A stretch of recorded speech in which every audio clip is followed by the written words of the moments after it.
woke up this morning to the buzzing of my alarm, the bright red numbers flashing 6 a.m. My eyes fluttered open, and for a moment, I just stared at the ceiling. The city was quietly waking, the early sun barely peeking over the skyline. I felt that strange knot in my stomach, a blend of excitement and anxiety that had been building for weeks. Today was supposed to be another routine day at Thornbridge Innovations, the high-profile software development company where I worked. But I knew it wouldn't stay routine for long. The nights I'd spent poring over lines of code, the strategic proposals, the design mock-ups, and the detailed budget spreadsheets had all led me to this. A critical pitch to one of the biggest potential investors we'd ever had. The entire day would revolve around this pitch. It was my moment, yet the echo of all those voices telling me I'd never make it kept gnawing at the edges of my confidence. Still, I forced a reassuring thought into my mind. This is my chance, and I won't let anyone take it away. I swung my feet off the bed and stepped onto the hardwood floor. Each creak echoed in my tiny apartment. Living alone had its perks: quiet mornings, complete freedom with how I decorated, no one to invade my privacy, but it also gave those nagging thoughts far too much room to roam. As I made coffee, I caught my reflection in the microwave's glossy door. "You can do this, Leah," I whispered. Deep down, I knew I was good at my job, better than most of my colleagues would ever believe. That included Martin, one of the senior managers, and Claudia, who was basically his second in command. They were the two people who seemed most invested in seeing me fail. I'd never understood why. Maybe they saw me as a threat to their own positions, or perhaps they simply disliked the idea of someone they once dismissed surpassing their accomplishments. I tried my best not to care, but it wasn't easy. Every whisper, every incredulous glance chipped away at me over the months. They loved to tell me I'd never have a future in this company. My ideas were too big, my approach was impractical, and I had no sense of corporate politics. After gulping down my coffee, I grabbed my coat and stepped out into the crisp morning air. The city's traffic was already thick with impatient drivers. Horns blared, buses rumbled, and the usual symphony of commuter chaos filled every street corner. My heart pounded a bit faster than usual as I hopped into the back seat of a rideshare, but I took a few deep breaths, trying to calm the swirling thoughts in my mind. I had prepared for every angle, every question, every slide in the presentation. I had double-checked each detail. I even memorized the entire pitch word for word, down to the comedic anecdote I planned to use to break the tension.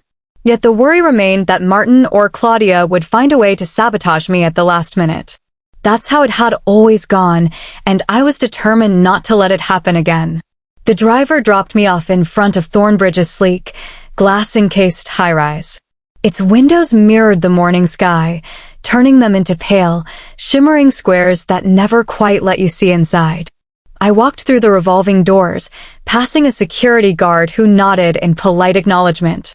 A subtle hum of fluorescent lights and the faint aroma of fresh coffee set the tone in the lobby. Everything inside this building was polished to perfection, from the marble floors to the open-concept design that soared upward into several mezzanine levels. I could practically sense the undercurrent of tension from everyone working here.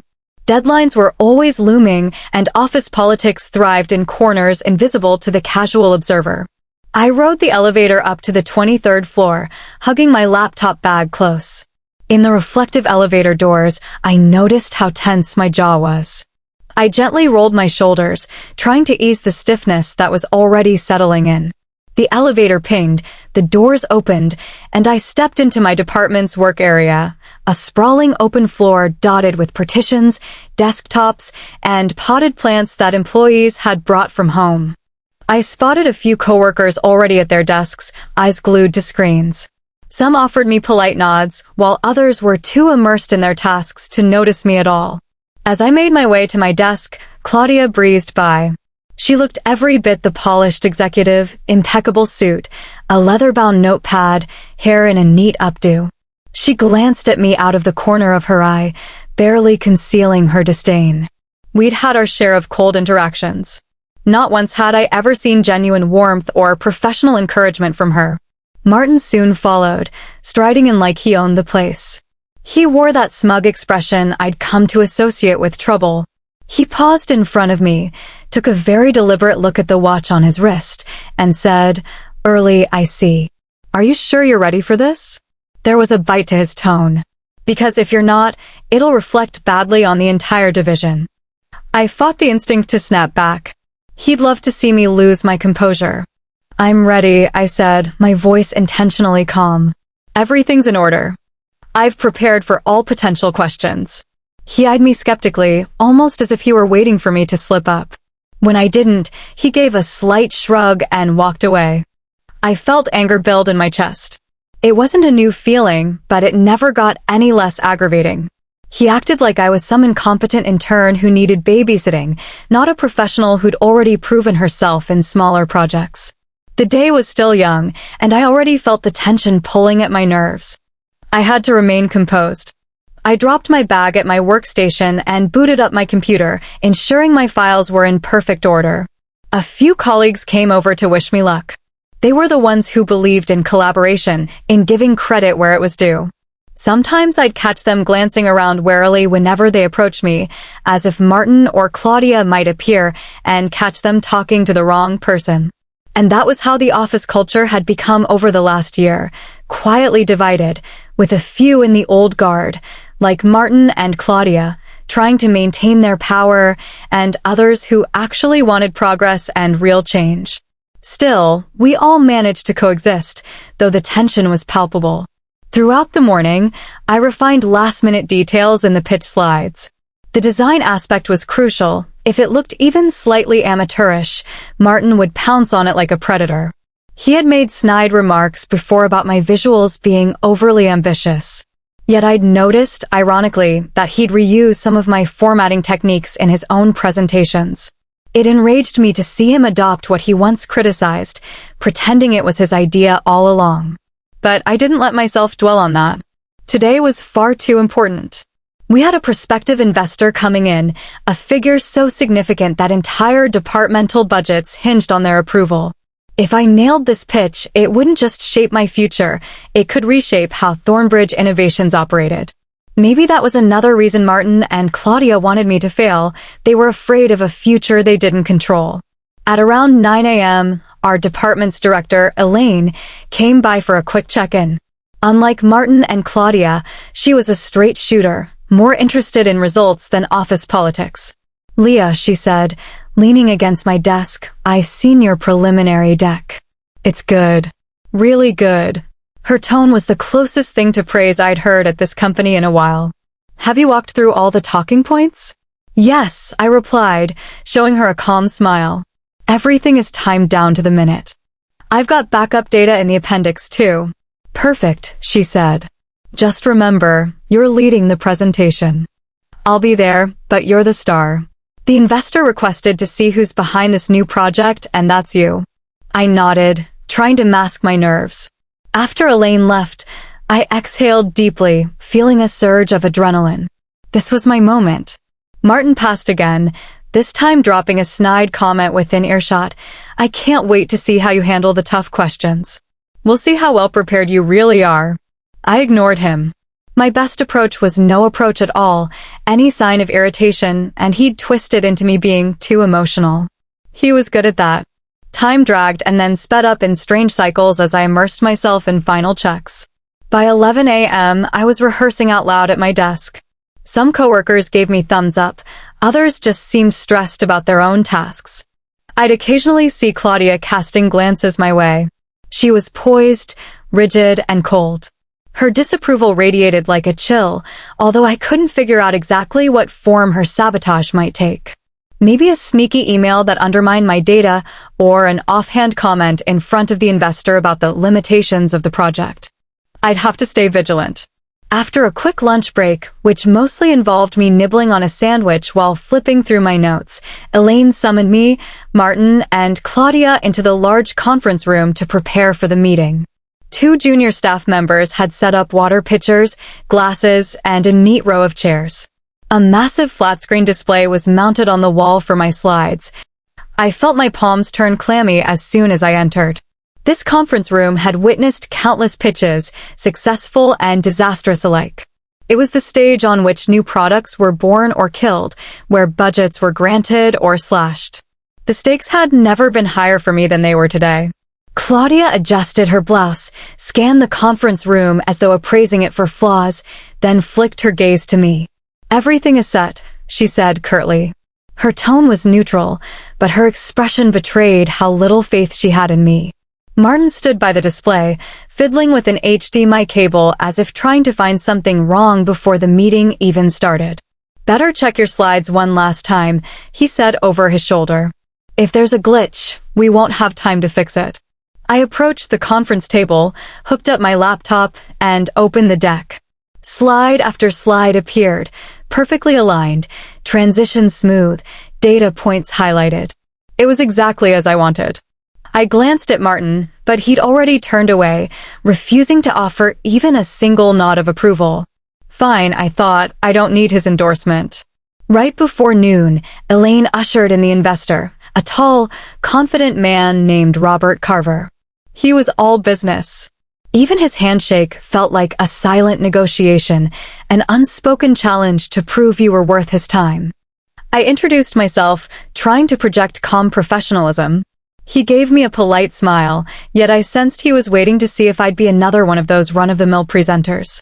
The air felt stiff with anticipation as we all took our seats around the table. Martin and Claudia sat across from me, two silent pillars of doubt, arms folded as if they were already drafting negative feedback to undercut whatever I said. "Let's get started," Elaine said, gesturing for me to begin. I cleared my throat and launched into the pitch. The opening slide displayed the project's title, a new data analytics platform we'd been developing for months. The idea was mine, though Martin had repeatedly tried to claim partial credit. I spoke about the market potential, the unique features that would make us stand out against competitors, and the projected growth timeline.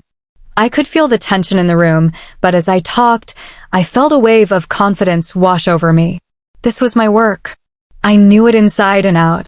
Robert listened intently, occasionally scribbling notes. He asked a few direct, challenging questions. "How do you intend to differentiate this from the existing platforms? Have you done cost analysis that accounts for a surge in early adoption? Who is the target audience for the next 5 years?"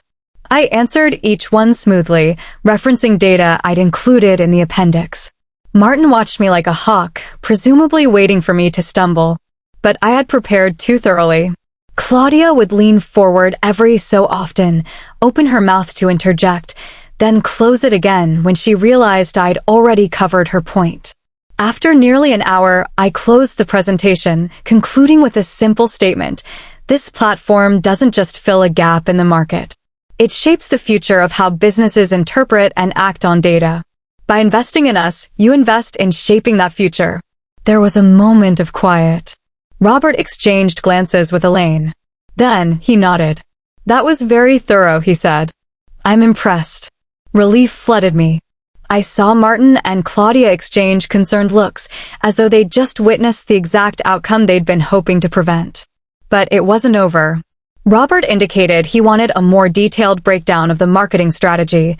I launched into a deeper explanation, noting how we planned to leverage existing client relationships, carefully omitting any mention of social media, since that wasn't our approach, and how the platform could integrate seamlessly with their current systems. I also described potential expansions. He nodded, asking more pointed questions. Each time, I delivered an answer that showed I wasn't just rattling off memorized lines, but truly believed in this project. Eventually, Elaine suggested a short break before we moved on to contract specifics. As soon as Robert stepped out of the room, I turned off the display. My entire body felt wired, brimming with adrenaline. That was when Martin let out a low, patronizing whistle. "Not bad," he said. "Though you still haven't convinced me this is financially viable in the long term." His words were condescending, but I couldn't miss the frustration behind them. He might as well have admitted that I did great and he hated it. Claudia added, "We'll see what the final decision is." Sometimes it's not just about the pitch. It's about relationships and track records. She said it while staring me down, as if the real message was, "You don't have the clout we do." I wanted to fire back with something scathing, some reminder that it was my hard work that got us this meeting in the first place, that they'd done everything possible to derail me, but I was still standing. But I held my tongue. Let them choke on their pride when Robert's signature graced the contract. Elaine gave me a subtle nod, almost like she was silently urging me to keep calm. When Robert returned, we dove straight into the nitty-gritty, cost projections, timelines, resource allocation.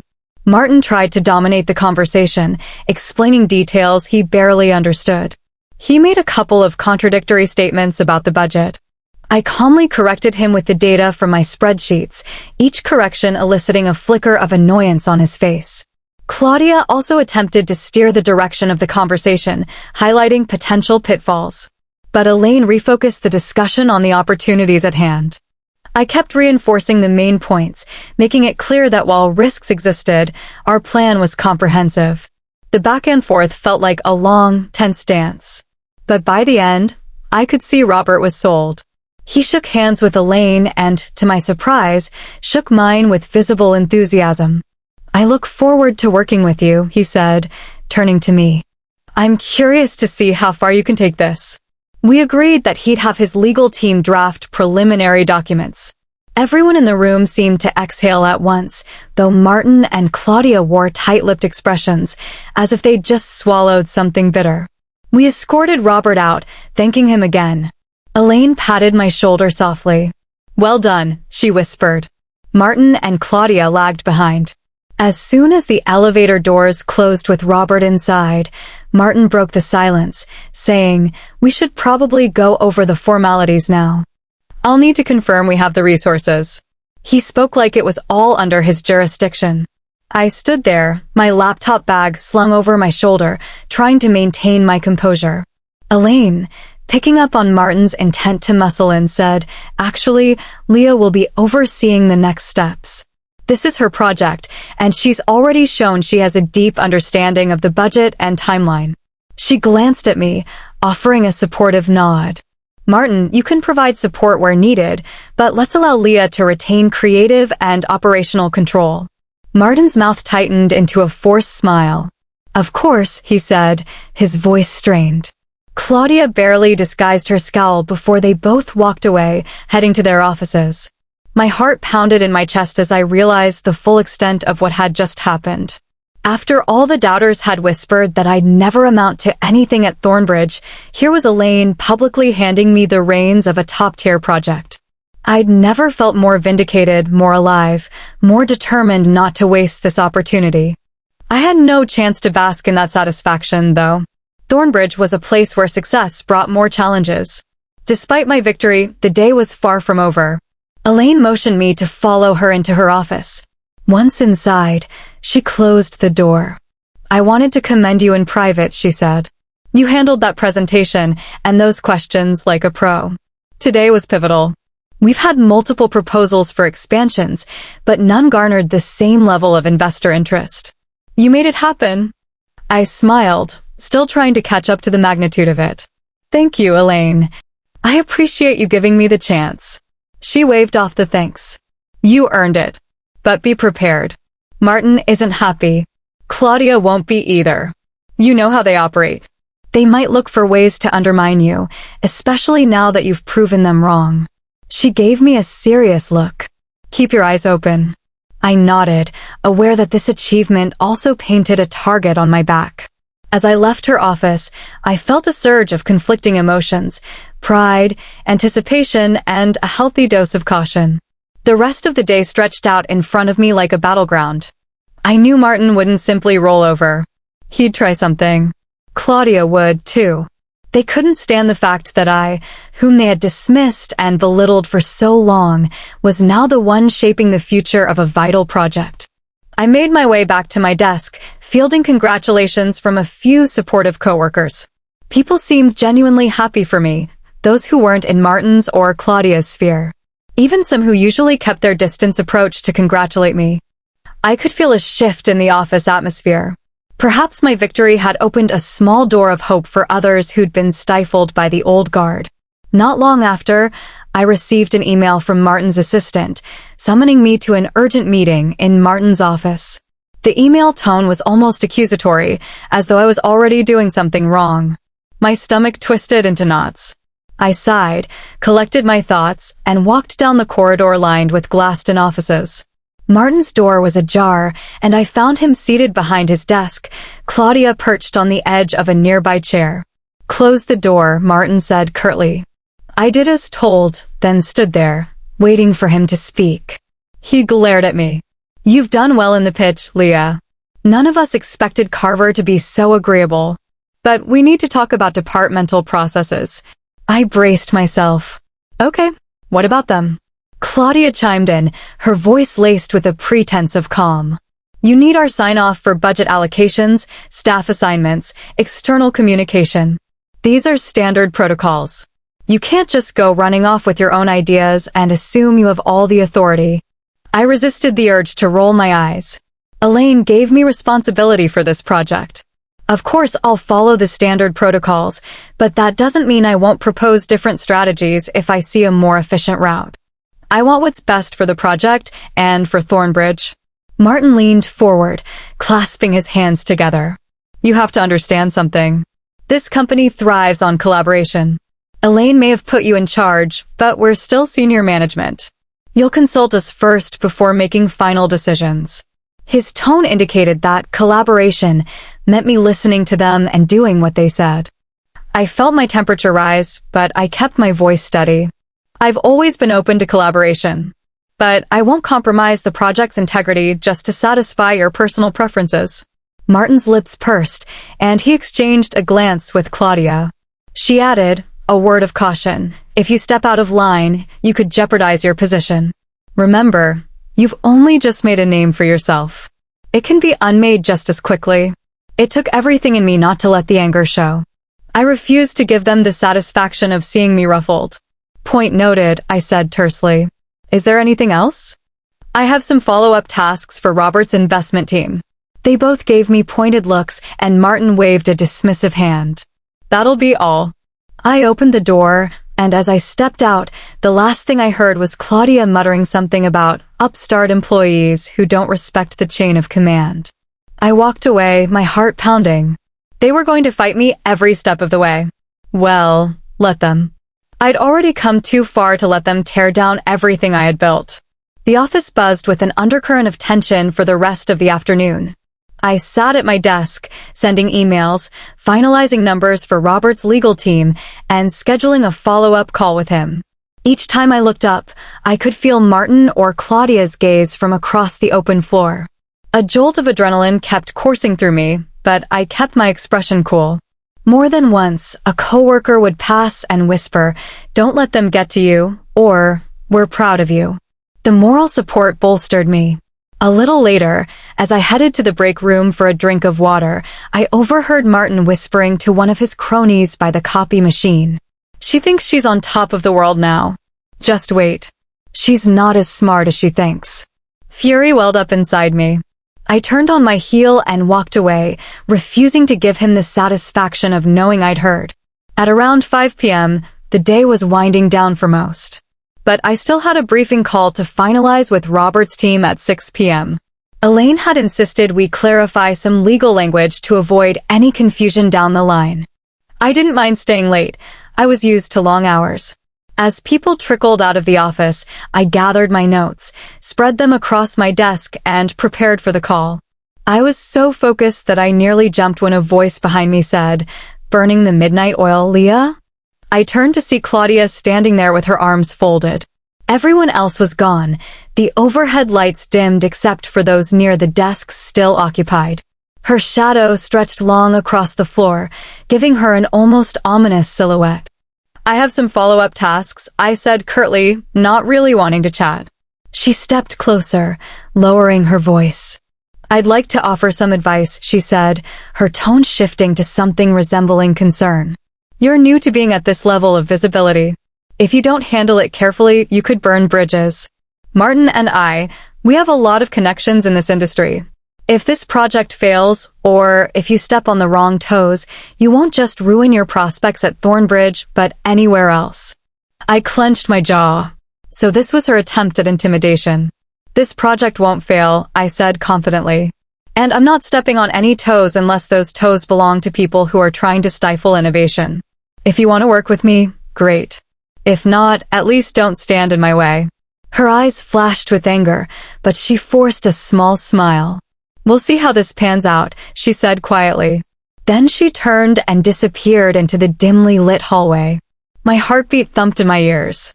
I took a deep breath, reminded myself that I was doing the right thing, and sat down to recheck my materials for the call. At precisely 6 p.m., the conference call started. Robert was direct as ever. He wanted clarity on some budgeting details, so I walked him through the numbers. He asked about staff assignments, and I laid out a plan that matched the timeline we'd pitched earlier. He brought up potential expansions, and I suggested a phased approach. By the end of the call, he sounded satisfied and reiterated that he was looking forward to signing the initial contract. That confirmation felt like another small victory. We agreed to reconvene the following week for more in-depth discussions. I thanked him and hung up. There was a moment of euphoric stillness at my desk when I realized just how monumental this day had been. In the morning, I'd come to work braced for another round of belittlement, another day of struggling to prove my worth. Now, here I was, with the biggest investor in Thornbridge's recent history ready to sign on to my project. It all felt surreal. Yet it wasn't just about me. The ripple effect of this deal could transform how Thornbridge operated, potentially opening doors for other employees who'd been sidelined by people like Martin and Claudia. I leaned back in my chair, letting the tension drain from my body. The overhead lights buzzed softly, the office quiet except for the hum of computer equipment. I knew that tomorrow would bring new battles, budget approvals, staff allocations, a relentless wave of tasks and sabotage attempts. But I also knew I was capable of fighting back. I powered down my computer, slipped my laptop into its bag, and headed for the elevator. The building felt eerie at this hour, with so many desks abandoned and only the cleaning crew around. As I exited the elevator on the ground floor, the security guard gave me a polite nod. Stepping out into the cool night air, I felt oddly alive. The city's lights glittered around me like silent witnesses to what I'd accomplished today. On the sidewalk, I took a moment to clear my head. This day, packed with tension and vindication, was coming to a close. The memory of Martin's sneers and Claudia's threats still lingered, but it only fueled my resolve further. For so long, they'd whispered that I'd never have a future here, mocked my determination, and dismissed my ideas as grandiose fantasies. Yet here I stood, the one who had delivered the day's biggest success story. I inhaled deeply, feeling the crispness of the evening air fill my lungs. A faint drizzle began, and I pulled my hood up, walking down the block where I usually grabbed a late snack before heading home. My mind spun through the day's moments, the pitch, Robert's questions, Martin's jabs, Claudia's half-veiled threats, and finally, Elaine's unwavering support. In less than 12 hours, everything had changed. People who once brushed me aside now had to acknowledge my accomplishments, even if they hated doing it. In some ways, it felt like poetic justice. I ordered a small meal to go from a nearby cafe. As I waited, my phone buzzed. It was a message from Elaine. Great job today. Let's catch up first thing tomorrow morning. I smiled. It was nice to have a higher-up in my corner, someone who valued the substance of my work rather than the superficial trappings of power. After grabbing my food, I decided to walk the few blocks to my apartment. The city's noise had toned down slightly with evening, but it still had that constant undercurrent of activity. Headlights cut through the drizzle, and pedestrians hurried along with umbrellas. Once I reached my building, I climbed the stairs to my apartment. The space was quiet and comforting, my little sanctuary. I flicked on a lamp, tossed my bag on the couch, and set my takeout on the kitchen counter.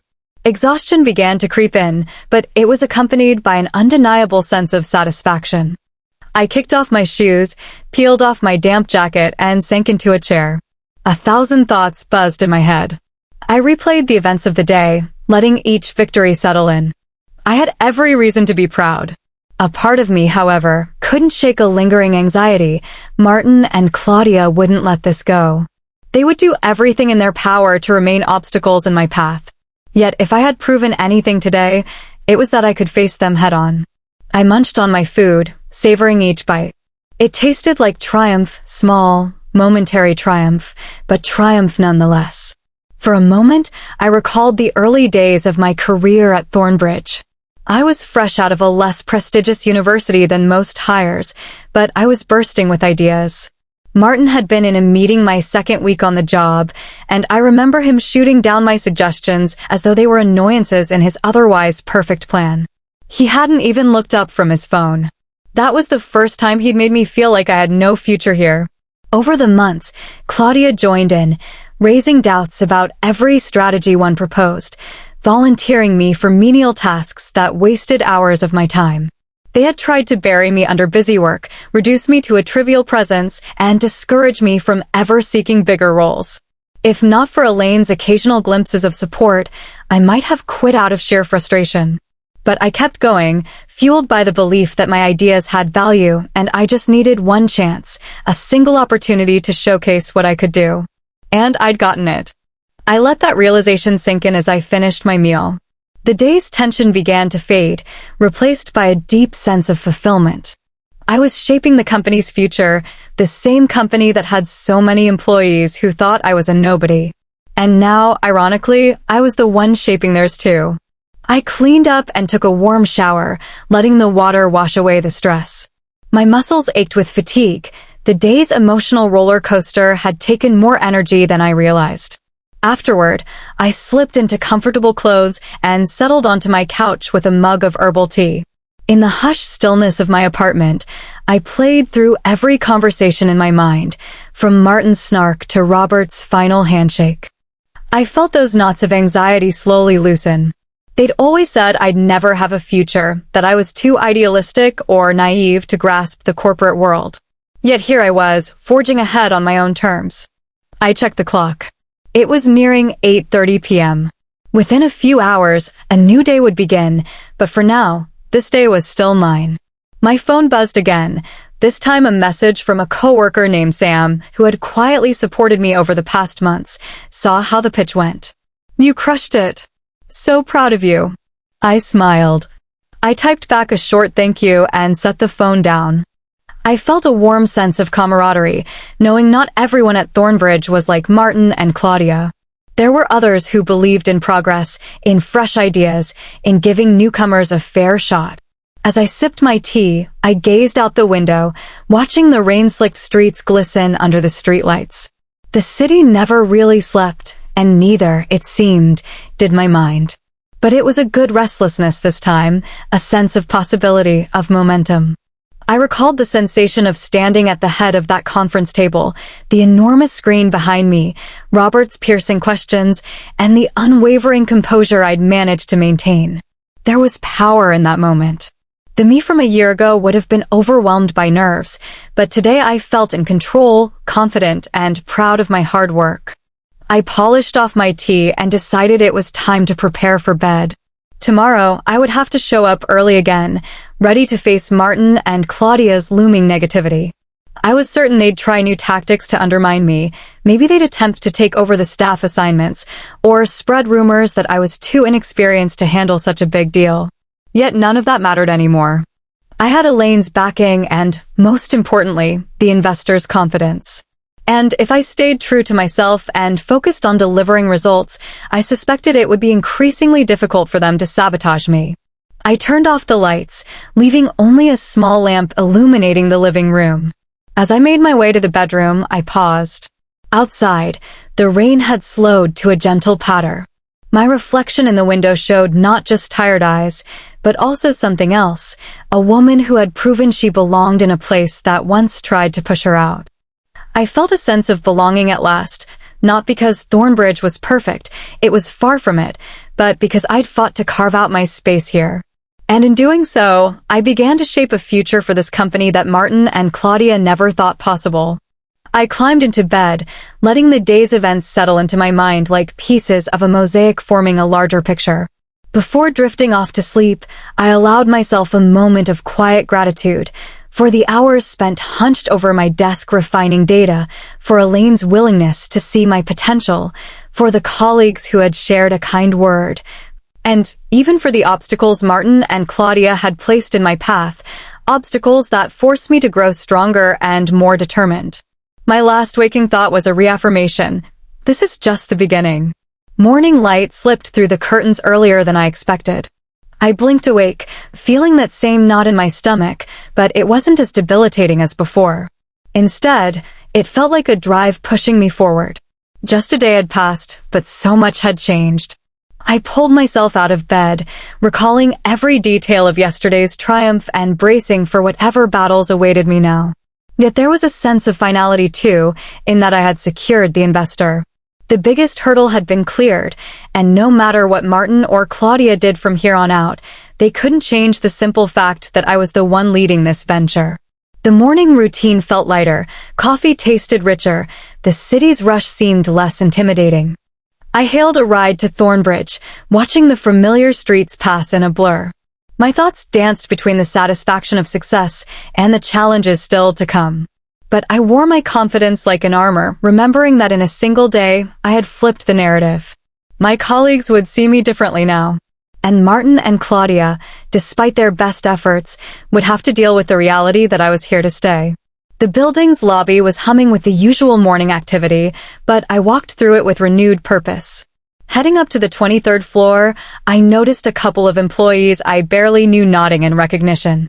It felt good, almost surreal, to have earned respect so tangibly. When the elevator doors opened, I walked out with a strong stride, mentally preparing for the day's tasks, finalizing the post-pitch recap, scheduling a meeting with our development team to outline the next steps, and drafting an updated project timeline. I passed by Martin's office. Through the glass, I saw him bent over his desk, his brow furrowed in deep concentration. Maybe he was plotting some new strategy to regain control or belittle my work. I shook my head. Not today. Today, I was determined to keep moving forward. Claudia was nowhere to be seen, and part of me was relieved. One confrontation a day was more than enough, and we'd had enough confrontations yesterday to last a while. I put my bag down at my desk, booted up my computer, and began drafting emails. Elaine stopped by mid-morning, leaning against the cubicle partition. "We have Carver's preliminary contract," she said. "He wants to arrange a signing ceremony in 2 weeks. Says it's a big deal for his firm, too." My heart soared, but I kept my voice even. "That's fantastic. Let me know if you want me to prepare any additional materials or demonstrations for the ceremony." Elaine smiled, the kind of smile that hinted at genuine pride. "We'll coordinate as we go. In the meantime, keep your head up. You did it." Her eyes flicked over to Martin's office in the distance. "Just be aware, some people don't handle change well." She gave me a parting grin and headed to her own office. I stared at my monitor, a swell of emotion rising in my chest. Pride, relief, determination, and yes, a touch of indignation that I even had to worry about Martin and Claudia's reactions. But at least I knew I could handle them. Before I could compose a reply to Carver's legal team, Martin appeared, looming behind me like a dark cloud. "Elaine told me Carver's contract arrived," he said. "Let's make sure everything is in order. I'm scheduling a meeting at noon to go over the fine print." The statement was delivered as if I were an underling who needed to fall in line. But I wasn't having it. "Sure," I replied coolly, "but I need to finish emailing Carver's legal team. Once that's done, I'll be ready to discuss the finer details." I didn't bother looking up from my screen, mirroring the dismissive way he had treated me so many times before. He stood there, silent, as though searching for a way to assert dominance. Eventually, he just said, "I'll expect you in the meeting room at noon sharp," and walked off.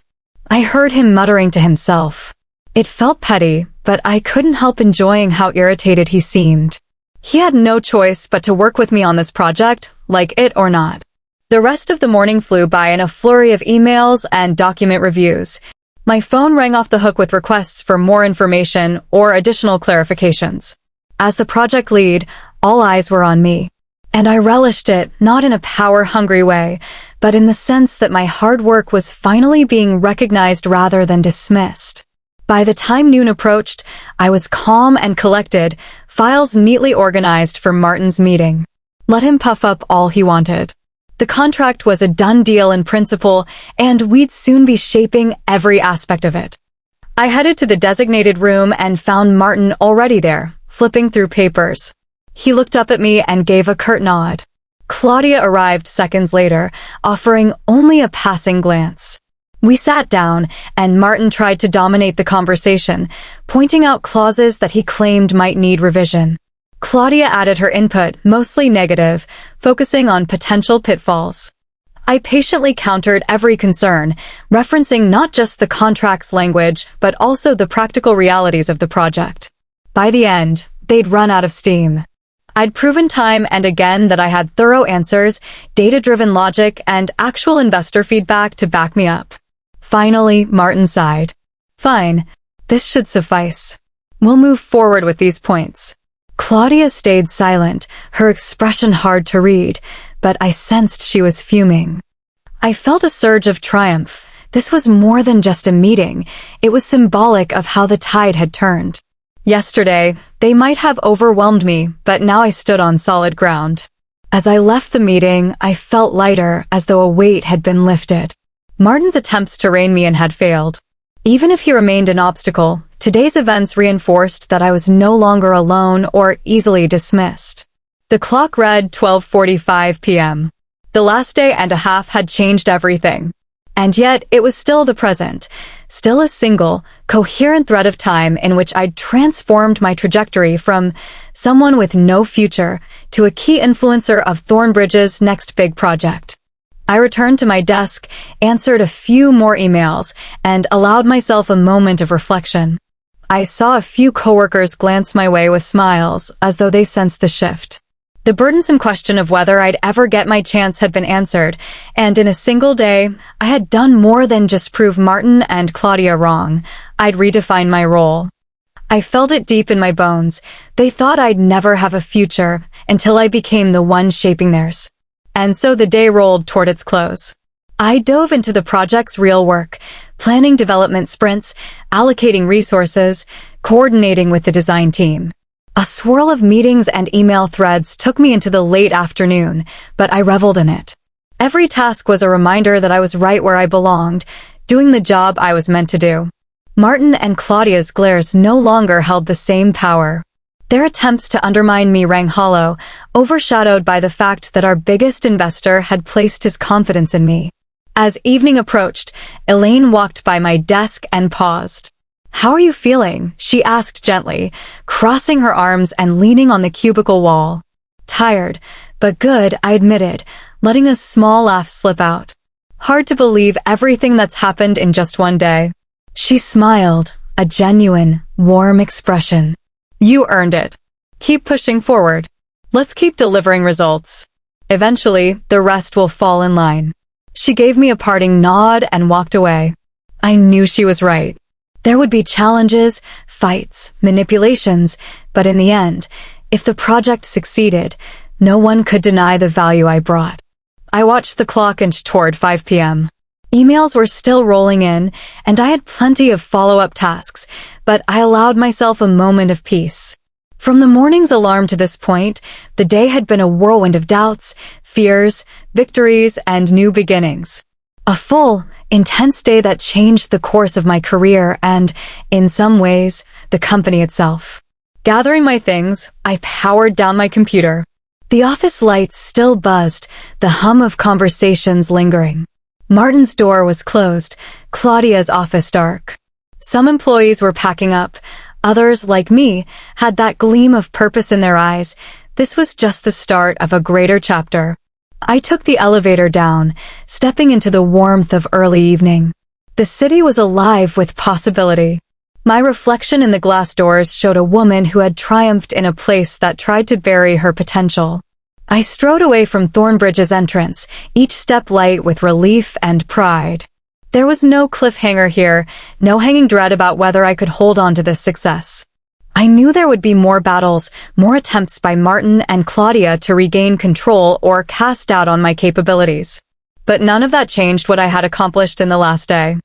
I had proven them wrong, so convincingly that no whispered rumor or corporate sabotage could erase the undeniable fact that I was now a force shaping Thornbridge's future. The sense of finality, of closure, accompanied me as I walked on, free of the chains they once tried to put on me. And for the first time, I felt certain that no matter what they said or did tomorrow, I would stand firm. Because the future, despite their attempts to snatch it away, was mine to define.